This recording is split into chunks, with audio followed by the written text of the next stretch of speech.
فرماتے صحابہ نہ بات کر رہے تھے، اور بات یہ کر رہے تھے کہ یار لوگوں کو گناہوں سے کیسے روکا جائے، لوگوں کو گناہوں سے گفتگو صحابہ یہ کر رہے تھے۔ عبداللہ ابن عمر کہتے ہیں بیٹھے تھے اور یہ گفتگو کر رہے تھے کہ گناہوں سے پلاننگ یہ ہوتی تھی، ان کی جو محفلیں ہوتی تھی نا بیٹھ کے، وہ خوش گپیاں نہیں ہوتی تھی بلکہ وہ تبلیغ کی، جد و جہد کی، لوگوں کو برائی سے منع کرنے کے لیے بیٹھتے تھے، اس پر منصوبہ بندی کرتے تھے، پلان کرتے تھے، آگے ترتیب دیتے تھے۔ گفتگو ہو رہی تھی تو اب آپس میں بات ہونے لگی کہ کون سا گناہ زیادہ برا ہے جس پر سب سے پہلے کام کیا جائے۔ تو دور ایک صحابی بیٹھے تھے، ان کا نام تھا عبداللہ ابن عمر، ایک عبداللہ بن عمر ہے اور ایک عبداللہ ابن عمر ہے۔ حضرت عبداللہ ابن عمر دور بیٹھے تھے، بڑے سمجھدار سیانے باریک بین آدمی تھے۔ تو حضرت عمر فاروق اپنے بیٹے سے کہنے لگے جا عبداللہ ابن عمر سے پوچھ کے آ کہ سب سے سخت گناہ کون سا ہے۔ توجہ ہے میرے بھائیوں، ادھر دیکھیے گا میری جانب، پوچھ کے آ کہ سخت گناہ کون سا ہے۔ عبداللہ بن عمر رضی اللہ تعالیٰ عنہ کی خدمت میں جب عبداللہ ابن عمر گئے تو جا کے کہنے لگے کہ صحابہ پوچھتے ہیں کہ آپ نے زیادہ وقت گزارا ہے نبی رحمت صلی اللہ علیہ وسلم کے پاس، تو بتلائیے برا گناہ کون سا ہے، سب سے سخت گناہ، تاکہ سب سے پہلے اس پر پابندی لگائی جائے، اس پر محنت کی جائے۔ تو حضرت عبداللہ ابن عمر کہنے لگے صحابہ کو جا کے بتا دو کہ سب سے برا گناہ شراب پینا ہے، سب سے برا گناہ، اور یہ ام الخبائث ہے، برائیوں کی جڑ ہے، گناہوں کی ماں ہے، یہ بنیاد ہے، باقی گناہ اسی سے شروع ہوتے ہیں۔ کہتے ہیں میں نے آ کے بتایا تو حضرت ابو بکر صدیق رضی اللہ تعالیٰ عنہ سیدنا فاروق اعظم کہنے لگے خود جاتے ہیں، ان کے پاس خود جاتے ہیں، چونکہ ہم نے بات سننی ہے ہم خود جاتے ہیں اور ان سے جا کر کے سوال کرتے ہیں کہ اگر آپ کو اس تفصیل کا پتہ ہے نا تو اس کے پیچھے بھی کوئی تفصیل ہوگی جو میرے نبی پاک نے بیان کی ہوگی صلی اللہ تعالی علیہ وسلم، اس تفصیل کا بھی آپ کو پتہ ہوگا جو نبی پاک نے بیان کی ہوگی، اس بات کے پیچھے جو بیک گراؤنڈ ہے، جو پس منظر ہے۔ فرماتے ہیں کہ ہم اٹھے، عبداللہ ابن عمر کے پاس گئے، ان سے جا کے پوچھا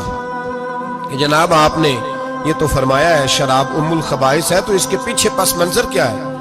تو عبداللہ ابن عمر کہنے لگے یہ میں نے اپنے پاس سے نہیں کہا، یہ میں نے نبی پاک سے سنا ہوا ہے۔ حضور سید عالم صلی اللہ علیہ وسلم بیٹھے تھے تو حضور نے فرمایا شراب، یہ نشہ، یہ برائیوں کی ماں ہے۔ اور پھر حضور نے ایک مثال بیان فرمائی، نبی رحمت علیہ السلام نے فرمایا بنی اسرائیل کا ایک واقعہ ہے، ایک خوبصورت جوان تھا، ایک عورت کا دل آ گیا اس پر۔ یہ یاد رکھ لیں، ہم لڑکوں کو منع کرتے رہتے ہیں لیکن ہمیں گھر کی بچیوں پر بھی توجہ دینی ہوگی، ہمیں ان کے فون پر بھی نگرانی کرنی ہوگی، ہمیں وہاں بھی غور کرنا ہوگا، اس لیے کہ اگر کوئی بچی گنجائش نہ دے تو میرا خیال ہے کہ لڑکا جرت کرنے کی طاقت نہیں رکھتا، تو وہاں بھی ان کی اماں سے کہے کہ پابندی لگائے، بچی کسی کا موبائل لے کر کے کہیں اس کو استعمال تو نہیں کر رہی،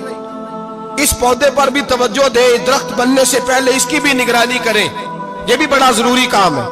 عورت کا دل آ گیا تو نبی پاک علیہ السلام فرماتے اس نے کوئی بہانہ لگایا، کسی کو کہا کہ اس نوجوان کو بلا کے لاؤ، اس کو کہو کہ ہم نے کوئی گواہی لینی ہے تجھ سے۔ وہ نوجوان آیا، ایک کمرے میں داخل ہوا تو اگلے کمرے میں لے گئے، وہاں داخل ہوا تو اس سے اگلے کمرے میں لے گئی، وہ داخل ہوا تو اسی طرح 7 مکفل کمروں میں لے گئی۔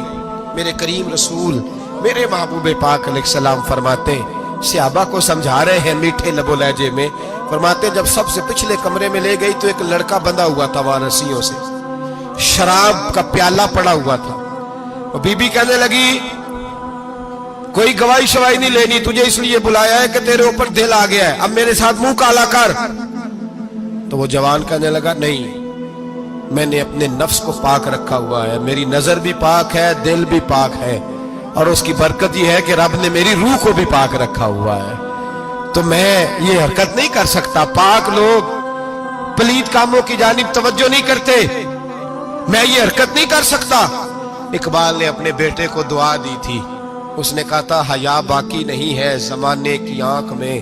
خدا کرے کہ رہے تیری جوانی بے داغ، خدا کرے کہ رہے تیری جوانی بے داغ۔ کہا میرے ساتھ منہ کالا کر، اس نے کہا میں نہیں کرتا۔ کہنے لگی چل پھر اس کو قتل کر، اس کو میں نے باندھا ہوا۔ اس نے کہا میں قتل کیوں کروں،